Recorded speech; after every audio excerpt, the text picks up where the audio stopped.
दौरा मिस्र में मौजूद फील्ड मार्शल सईद आसिम मुनीर की काहिरा के इत्तेहादिया सदारती महल में मिस्री सदर अब्दुल फत्ताह अल सीसी से मुलाकात हुई।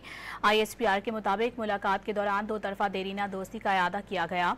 दो तरफा ताल्लुकात बढ़ाने पर तबादला ख्याल किया गया। आर्मी चीफ ने खित्ते के अमन इस्तेहकाम में कलीदी किरदार पर मिस्री क़यादत की तारीफ की। मिस्री सदर ने आलमी और उम्मत मुस्लिमा के लिए अहमियत के हामिल मामलात में पाकिस्तान के मुस्बत और फ़ाल किरदार को सराहा। दोनों रहनुमाओं ने बाहमी स्ट्रेटेजिक मफादात और अवाम से अवाम के राबतों को मजबूत बनाने के मामलात पर हम आहंगी की अहमियत पर जोर दिया।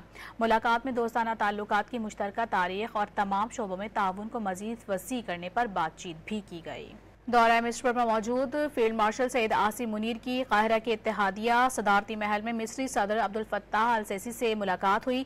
ISPR के मुताबिक मुलाकात के दौरान दो तरफा देरीना दोस्ती का इआदा किया गया। दो तरफा ताल्लुकात बढ़ाने पर तबादला ख्याल किया गया। आर्मी चीफ ने खित्ते के अमन इस्तेहकाम में कलीदी किरदार पर मिस्री क़यादत की तारीफ की। मिस्री सदर ने आलमी और उम्मत मुस्लिमा के लिए अहमियत के हामिल मामलात में पाकिस्तान के मुस्बत और फ़ाल किरदार को सराहा। दोनों रहनुमाओं ने बाहमी स्ट्रेटेजिक मफादात और अवाम से अवाम के राबतों को मजबूत बनाने के मामलात पर हम आहंगी की अहमियत पर जोर दिया। मुलाकात में दोस्ताना ताल्लुकात की मुश्तरका तारीख और तमाम शोबों में ताउन को मजीद वसी करने पर बातचीत भी की गई।